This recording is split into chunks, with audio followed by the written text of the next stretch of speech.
And the big exclusive story today, WION's Kartikeya Sharma joins the United Nations Peacekeeping Force in the Democratic Republic of the Congo. He spoke with the Congolese in a sport camp on how the Indian Army has changed their life. Let's listen in. Well, what you're witnessing is an exercise being done by Indian Army, which works under the United Nations Peacekeeping mission in Congo, is to dominate the area.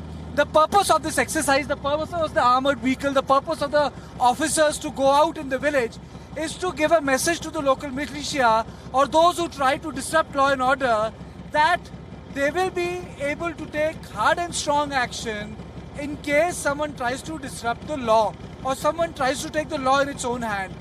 Many people would say that why so much of heavy weapon? Because in past, the peacekeeping mission has come under attack from a lot of militias. And for simple reason, because after the genocide which took place in Rwanda, a lot of people, a lot of Hutus had migrated to the parts of Congo. Now this has created a massive problem here.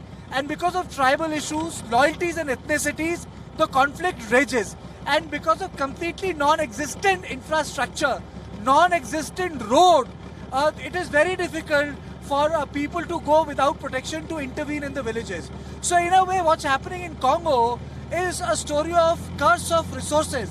This is a country which has got maximum coltan. Coltan is what we use in our mobile phones, the battery.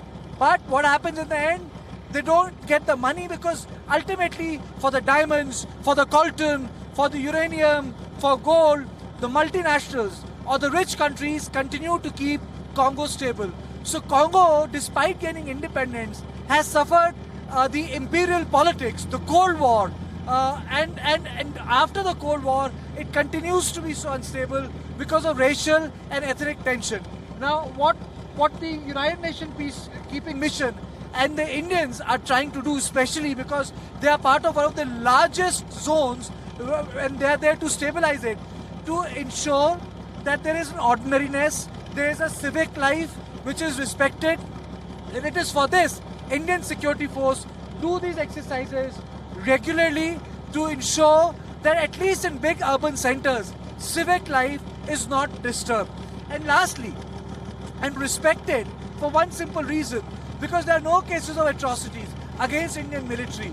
Not only they run schools, engage in local programs, but they also ensure that the military domination exercise like this give a message to the lawbreakers and create some sort of courage in those who follow the law that Indian military, as working part and parcel of the United Nations Peacekeeping Force, is for them, for their help. With camera person Manish Srivastav, Kartikeya Sharma from Goma, from Congo. So what does it take for an Indian Army personnel to serve in a foreign land? WION is the only channel covering Indian peacekeeping troops. Kartikeya Sharma spoke to women officers deployed in the far-flung areas as military observers. The theme is women's contribution to UN peacekeeping mission. Listen in. I'm in Goma, and Goma is in Congo.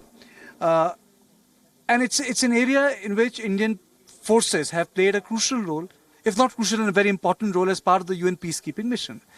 And a lot of military observers are deployed here.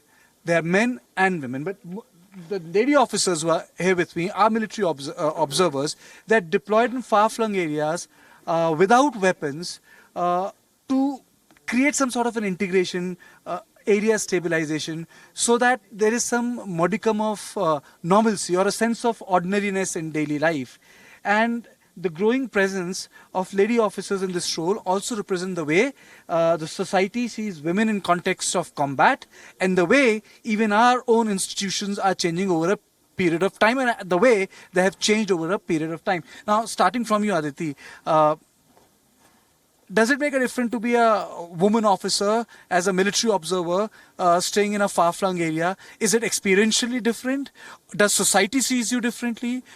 Or is it's a different set of challenge for a woman to be a military observer and staying with other women of different nationalities? All right, coming to your question of challenges, as far as the challenges are concerned, for women officers, we face the similar challenges as our male counterparts. So there is nothing like, something which I would really like to highlight upon that worth commenting that okay, this particular field is like really challenging for women. Nothing like that. As far as the experiences goes, definitely it's the most enriching experience, one of the most enriching experience of my military career so far. You tell me, what prompted you to pick up this role? Because of you come from a particular branch of military, or you thought it's exciting enough to be here? Yes, actually, I would, if I were to choose among the options that you put forward in front can of have your me. third. And You yes, can add your third of course, firstly because it is a matter of great pride to actually wear the uniform, wear the national flag on your chest and represent the country in an international environment. So yes, secondly, of course, the job of a Milob. We knew what the job entails, and yes, some part of it I was doing back home as well. But Akasha, what does the job entail in one sentence? It entails actually implementing the mandate, yes. And in Milob gives you actually a lot of freedom to perform the task in whatever way that you think, in your ingenuous way and in a way that you think is the best and the best suited to your area of responsibilities that you are deployed in. So But you know how I really want to ask. I will come to you because you're working in hospital. Is it really a challenge to work with people in terms of different nationalities? Because there is one thing to work with the other person, but it is one thing to work with the other person and stay together. Does that make a difference? It actually doesn't make a difference. Yes, initially when we are new to the new culture, yes, we face a little bit of problems. But then you come to know about the people, how they are working, how they are behaving. So you go out every day with them, out patrolling. So you develop that rapport, then you start adjusting. You come to know about the people, how they are working. So it's quite interesting to work, and I think you perform well then.